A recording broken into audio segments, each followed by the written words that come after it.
Part 1. Birthday Shock and Betrayal. The morning sunlight poured through the blinds, falling across my small kitchen table where I had meticulously laid out the perfect birthday breakfast. Coffee, freshly brewed, toast, lightly buttered, a small vase with daisies I had picked from the garden yesterday. I had imagined this morning hundreds of times, quiet, warm, a family gathered around me, laughter and light filling the room. Today was my 30th birthday. Grandma appeared in the doorway, her eyes twinkling as she handed me an envelope. I smiled, thinking it might be a card, a note, a simple gesture. Instead, I found a check. $5 million. My hands trembled, the paper feeling impossibly heavy in my grasp. 5 million. My mind raced. I whispered, "Thank you." I don't know what to say. The excitement surged through me. This was more than I had ever imagined. Then, in the next heartbeat, the world seemed to tilt. My husband's parents, standing behind me, reached forward and tore the check into two halves. The edges curled and crumpled, falling to the floor like the remnants of my trust. I froze. The air turned cold. Their eyes were not angry. They were precise, deliberate, calculating. They had wanted to prevent me from having this gift. I didn't cry. I didn't shout. I held the torn pieces, staring at them quietly, feeling the weight of betrayal settle deep into my chest. It was a silent moment, a pause that stretched on, the sound of the check tearing still echoing in my mind. The rest of the family chatter, the laughter, the small birthday greetings, they all felt distant, like they belonged to another world. Later, the phone rang. The bank. The voice of the director was calm, polite, but urgent. "Ma'am, we verified the funds. They were legally deposited electronically before any interference occurred. Please come in to finalize the paperwork." I exhaled slowly. The legal confirmation, the knowledge that this was mine by every right, sparked a small flame of control amidst the chaos. I spent the afternoon in quiet contemplation. My coffee had gone cold. I stared out the window, imagining the river beyond the trees. Betrayal cuts deep, but knowledge is a tool, and patience is a weapon.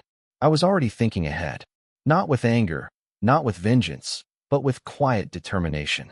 The day had been stolen from me, but the future I would reclaim on my terms. Part 2. Quiet reflection and growing suspicion. The morning passed in a muted haze.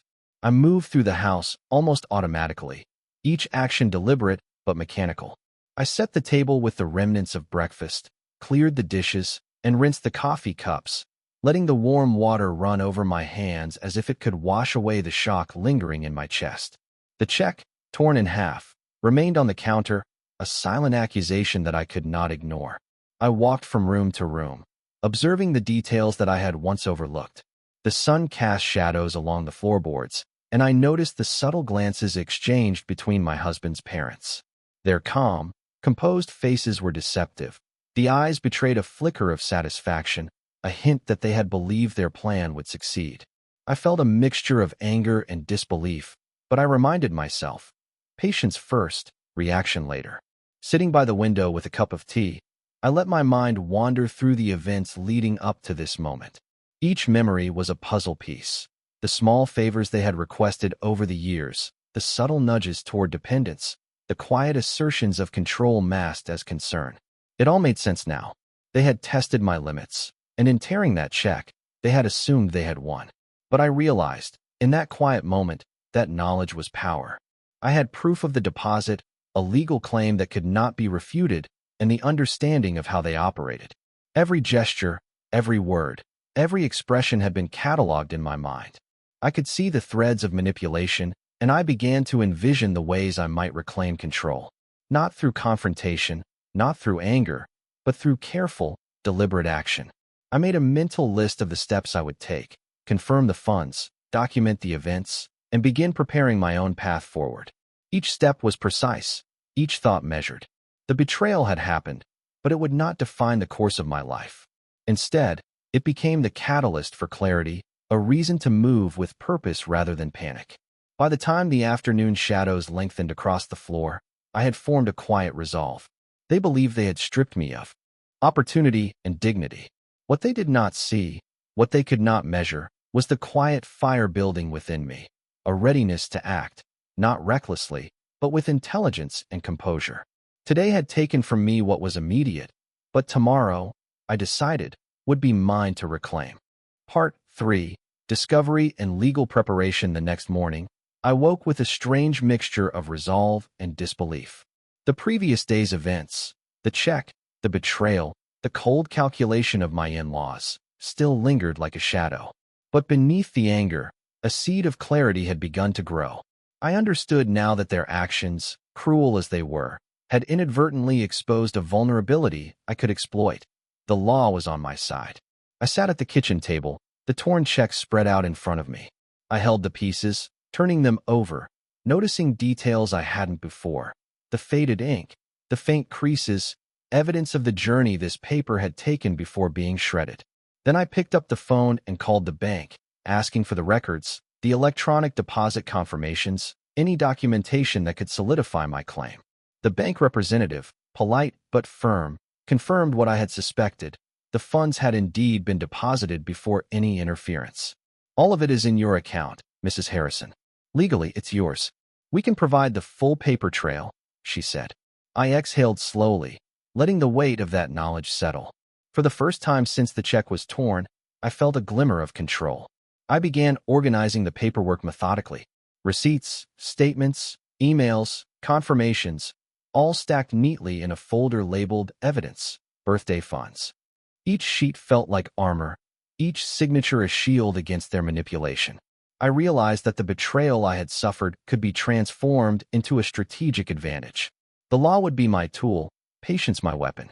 Then came the quiet planning.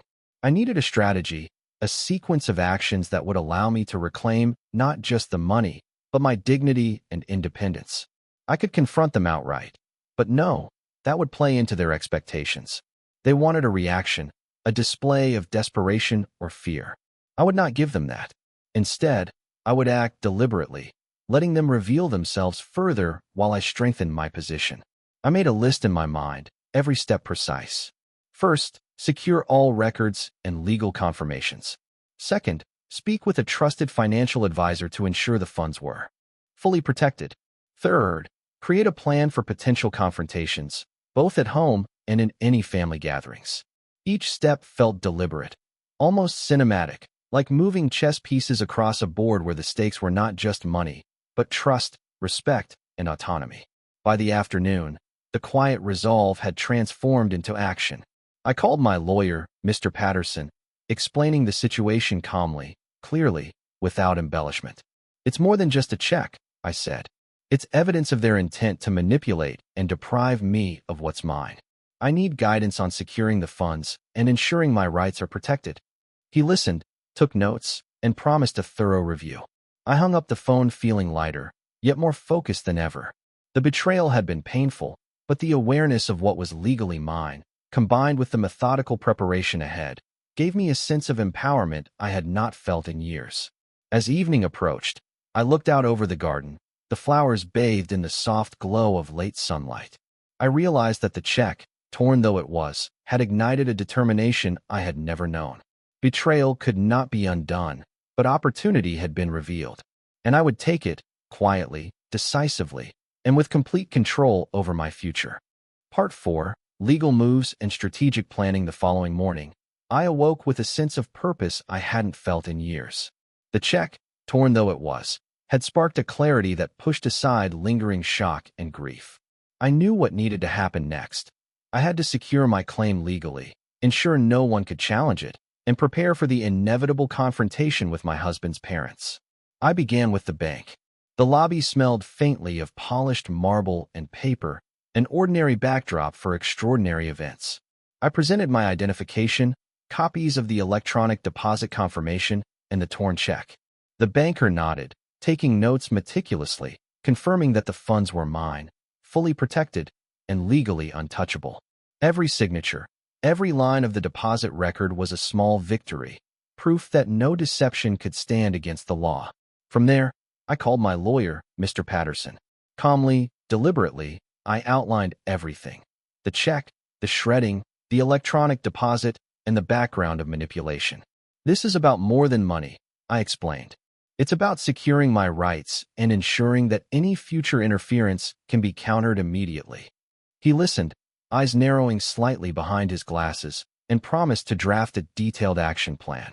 Returning home, I sat at my desk with a notebook and pen, mapping out each potential encounter with my in-laws. Every family dinner, every casual gathering, every conversation where they might try to undermine me was listed with contingencies. I planned what I would say, what documents I would show, and, crucially, how I would maintain calm and composure. Their expectation was that I would panic, that I would become emotional. I would give them nothing. I reviewed the past months in my mind, recalling subtle patterns, small requests disguised as concern, casual comments that implied dependence, moments where they sought to control my choices. Each instance was now a thread in a web I could navigate with precision.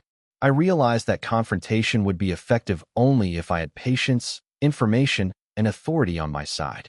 By evening, I had set a schedule, meet with the bank and lawyer, organize all records, and quietly communicate with my son to ensure he understood the situation without escalating tension. I wasn't acting out of vengeance. I was acting to reclaim autonomy, dignity, and control. The next encounter would not be a heated argument. It would be a display of calm mastery. As I sipped tea and watched the sun dip behind the trees, I allowed myself a small, private smile.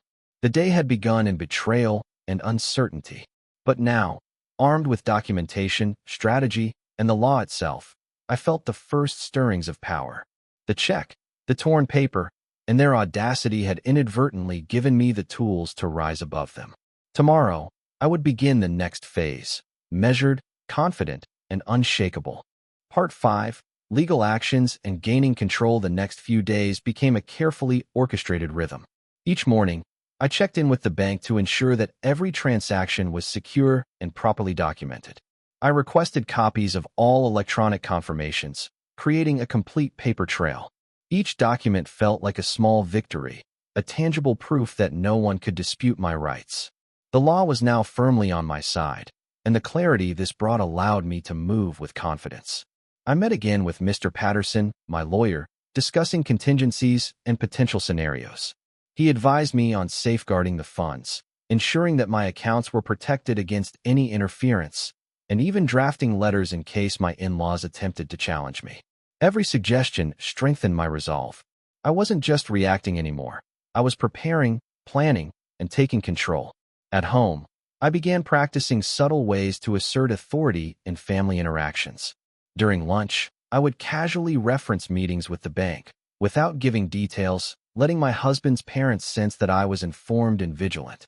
A small remark here, a composed expression there. It was psychological positioning. They could no longer assume I was naive or compliant. Their confidence began to falter, the careful facade showing cracks. I also started quietly managing the funds, moving portions into secure accounts, exploring safe investments, and reviewing each decision with precision. Every financial choice was deliberate, reinforcing my independence. The knowledge that I could handle the money responsibly and legally added a layer of authority that could not be challenged. By the time the next family gathering arrived, I had transformed. Calm, composed, and quietly confident, I entered the room, carrying myself with the poise of someone who knew her power. My in-laws, who had assumed I would react emotionally, were unsettled.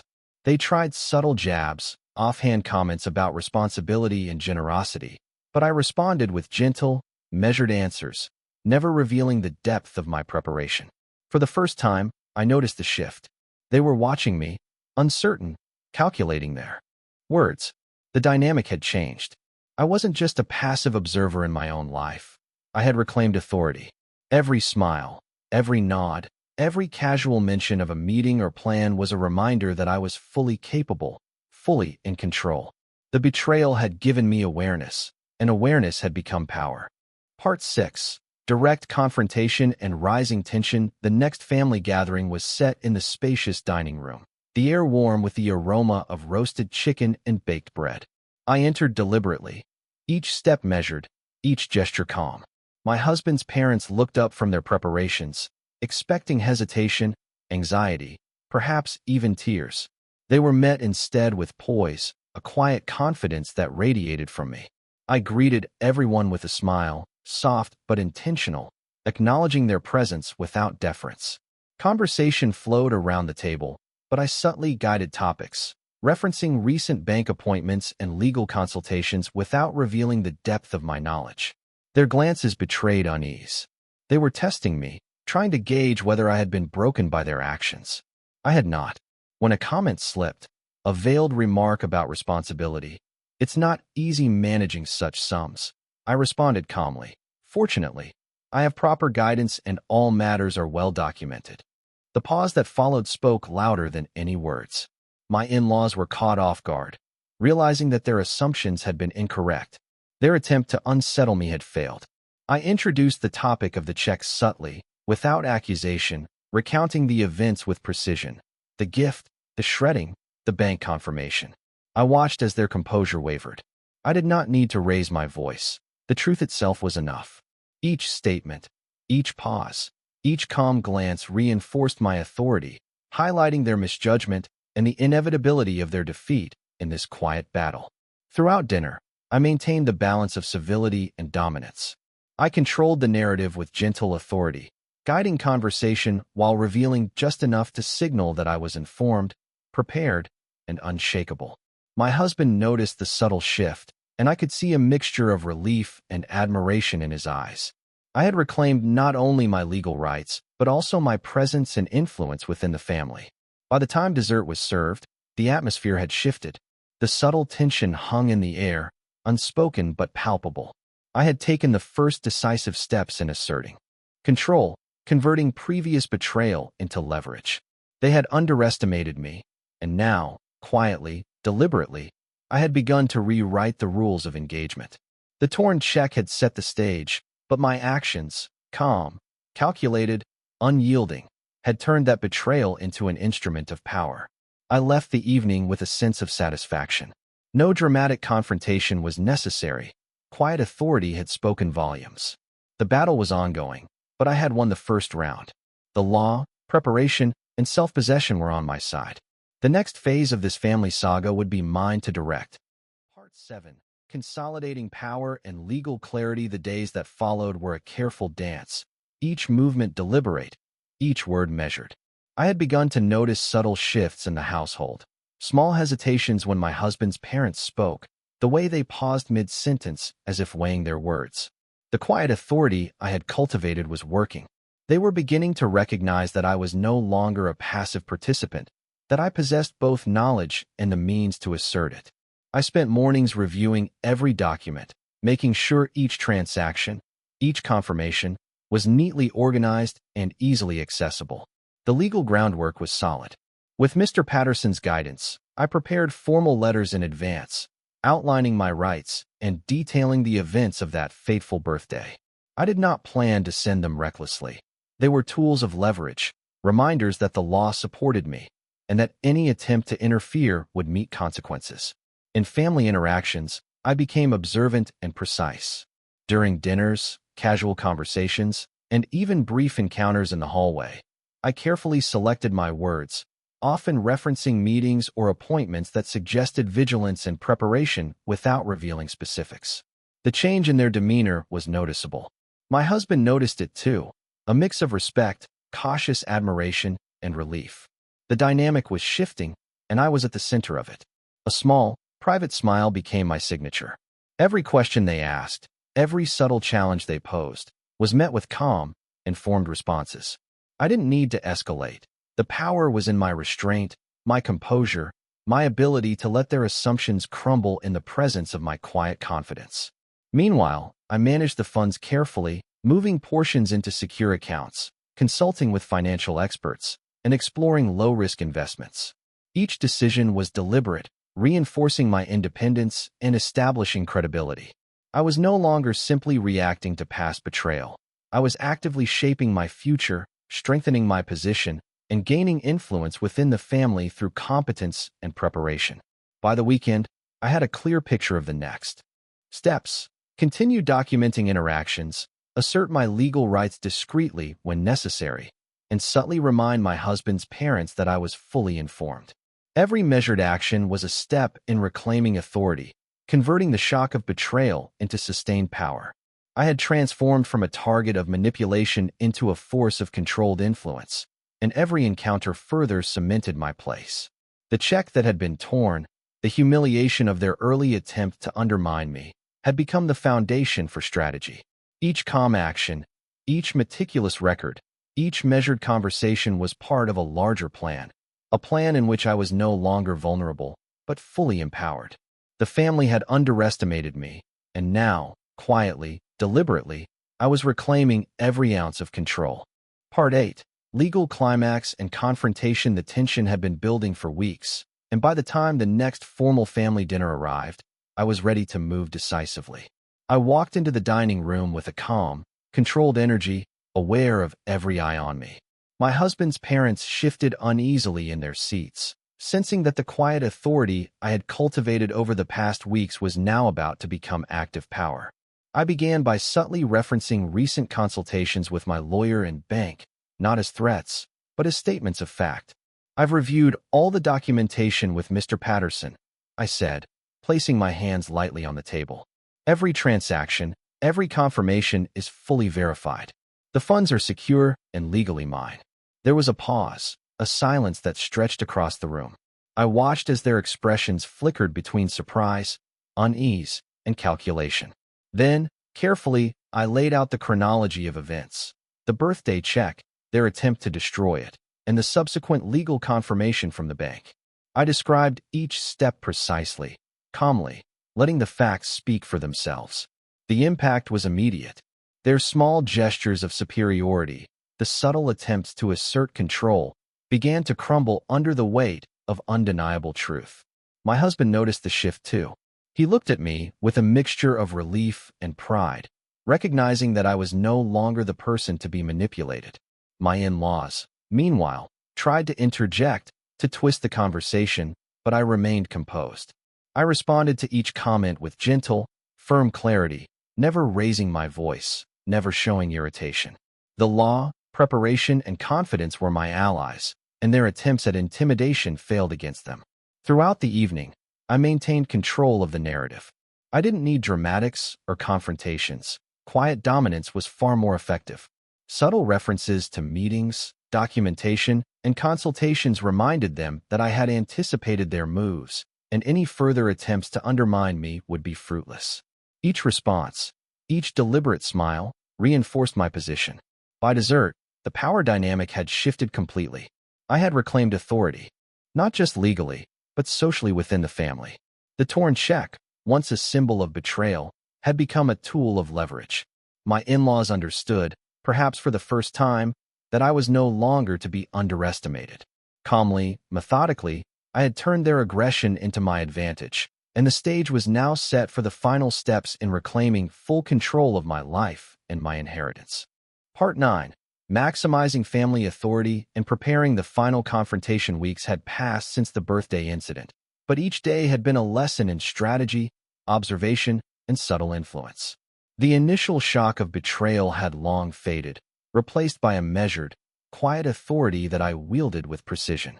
I knew that to secure my place fully within the family, I had to expand my influence, assert control over conversations, and subtly remind everyone that I was now fully informed and prepared. At every family gathering, I took deliberate note of interactions, remembering who said what, which comments were attempts to undermine, and which gestures hinted at resentment or envy. My husband's parents were careful, but the carefulness itself was evidence. They had learned that I was no longer easily intimidated. Each casual remark about responsibility or generosity was met with calm, factual responses, never revealing the depth of preparation behind them.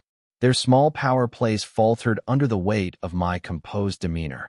Simultaneously, I strengthened my legal and financial position.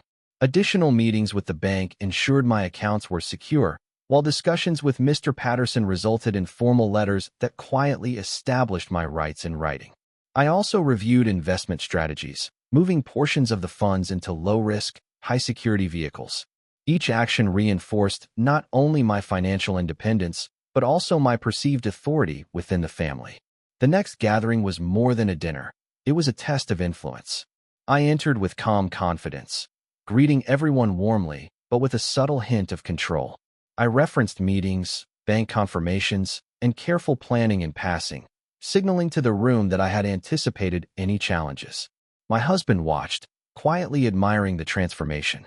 My in-laws exchanged glances, their earlier confidence now tinged with caution, realizing they could no longer manipulate or intimidate me. I also began small, controlled demonstrations of leadership, suggesting minor changes to family routines, guiding conversations toward productive topics, and subtly mediating disputes. All of it reinforced my position. I did not need to dominate vocally. Authority was established through presence, intelligence, and restraint. Their attempts to provoke or undermine me were met with calm, unwavering clarity. By the evening's end, the power dynamic had shifted completely. I had taken control without conflict, quietly turning the family's assumptions upside down. I had converted betrayal into leverage, uncertainty into authority. Every casual smile, every measured remark, and every precise action built toward the moment I had been preparing for, the final confrontation, where I would secure full recognition of my rights, my independence, and my dignity. I left the gathering with a sense of satisfaction. They knew, finally, that the quiet woman they once underestimated was now a force to be reckoned with. My influence had grown, my strategy was in place, and the stage was set for the climactic resolution. The torn check, once a symbol of humiliation and betrayal, had become the catalyst for empowerment, strategy, and complete control. Part 10. The final confrontation. The evening arrived, and with it, a sense of inevitability. I knew that tonight would mark the culmination of weeks of planning, observation, and careful maneuvering. My husband's parents, previously confident and calculating, were noticeably tense as I entered the room. Their small gestures of dominance, once so effective, now seemed fragile, tentative. I had turned the quiet authority I had built into palpable power, and tonight would solidify it. I began the conversation with calm precision, recounting the sequence of events that had brought us here, the birthday check, their attempt to destroy it, and the subsequent confirmation from the bank verifying that the funds were legally and rightfully mine. I spoke without anger, without accusation, letting the facts speak. Each detail was deliberate, each pause measured. The weight of truth hung in the air, and I could see it press upon them. As I spoke, their reactions shifted. The casual smirks and confident gestures dissolved into unease. Glances exchanged between them revealing doubt. My husband, quietly observing, gave me a small nod, recognition that the woman they once underestimated had fully reclaimed control. The room, once a stage for their manipulation, had become a testament to my authority.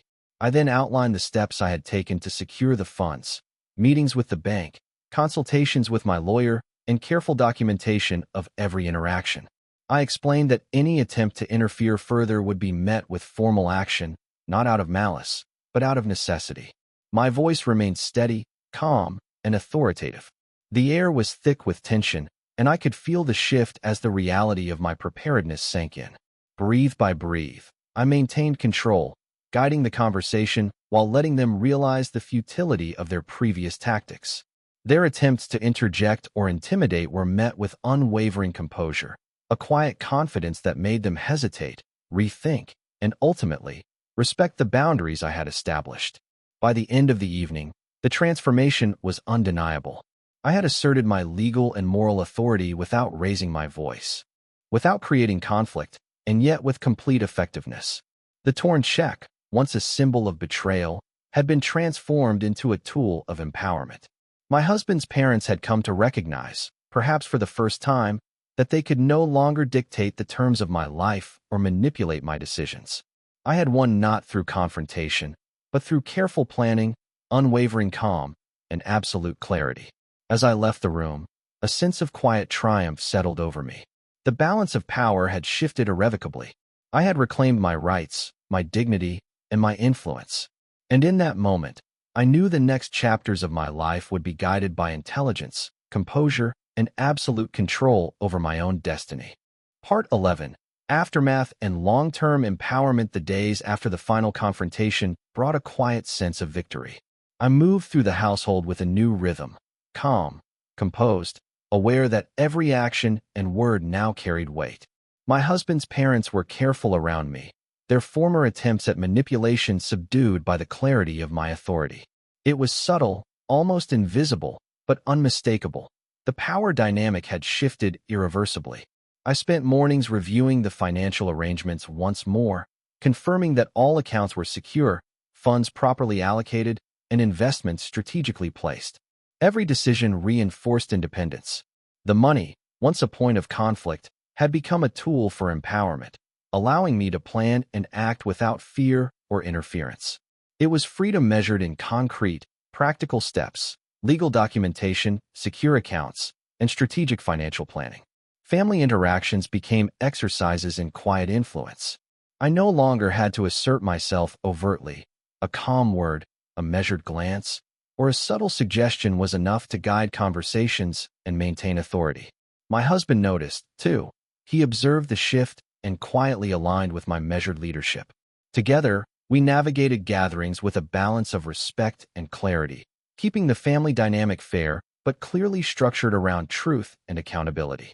I also began to reflect on the personal growth that had emerged from these trials. The betrayal that once hurt so deeply had taught me patience, observation, and strategy. It had forced me to identify weaknesses in others' attempts to manipulate, and in myself, it nurtured resilience and discernment. Every calculated step I took reinforced confidence and control. The authority I had reclaimed was no longer dependent on fear or confrontation. It was built on knowledge, preparation, and strategic composure. By the end of the week, I felt an undeniable sense of independence. I had transformed the check, once torn and discarded, into a symbol of empowerment. The legal protections ensured my financial security, the carefully managed accounts guaranteed long-term stability, and the subtle yet decisive influence within the family solidified my position. I no longer worried about manipulation or underestimation. I was the architect of my own life, guiding each choice with intelligence and calm authority. Even casual conversations now carried a different tone. My husband's parents spoke with measured respect, aware that I was no longer vulnerable to their schemes. And I, in turn, felt the steady confidence of someone who had faced betrayal, navigated it with precision, and emerged stronger, wiser, and fully independent. The transformation was complete. I had turned the most painful experience of my life into a foundation for autonomy and long-term authority. The lessons of strategy, calm resolve, and careful preparation had created a life where I could act decisively, control my own destiny, and maintain dignity and independence in every interaction. The check that once symbolized betrayal had become a catalyst for empowerment, shaping the woman I had become, resilient, intelligent, and unshakable. Part 12. Conclusion and moral. The days after the final confrontation were quiet, yet powerful. The house felt different now, not in its structure, but in its energy. I moved through each room with a sense of purpose and calm authority.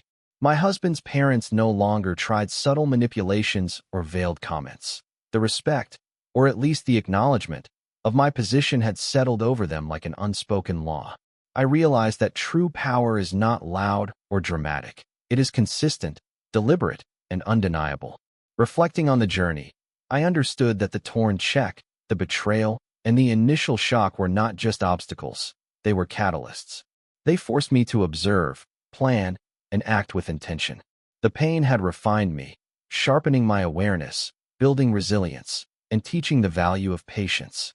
I had learned that strength is not measured by reaction, but by preparation, calm, and the courage to stand firm when others try to undermine you. Financial independence became more than just numbers in an account. It became freedom in thought and action. Each carefully documented transaction, each strategic decision, each legal consultation reinforced my ability to act decisively and wisely. I no longer felt vulnerable or dependent on the whims of others. I was the architect of my own life, steering my future with intelligence and dignity. Within the family, authority was no longer something I had to assert through force or confrontation. It was earned through observation, strategic planning, and composure. I had turned every attempt at control by others into an opportunity to strengthen my position. The torn check, once a symbol of humiliation, had become a tool for empowerment. Each subtle conversation, each calm decision, Each moment of quiet reflection solidified my role not just as a daughter-in-law, but as a woman in control of her destiny. The moral of this story is simple yet profound. Betrayal can hurt deeply, but it can also illuminate strength you never knew you possessed. Patience, preparation, and composure are more powerful than anger or rash retaliation. By understanding the stakes, preparing diligently, and acting deliberately, we can transform the most painful experiences into opportunities for empowerment and lasting independence. As I sit by the window, watching the sun set over the garden, I feel a deep, quiet satisfaction. The journey has been difficult, but I have emerged stronger, wiser, and fully in control of my life. The lessons I have learned, the authority I have claimed, and the independence I have secured will guide me in every decision ahead.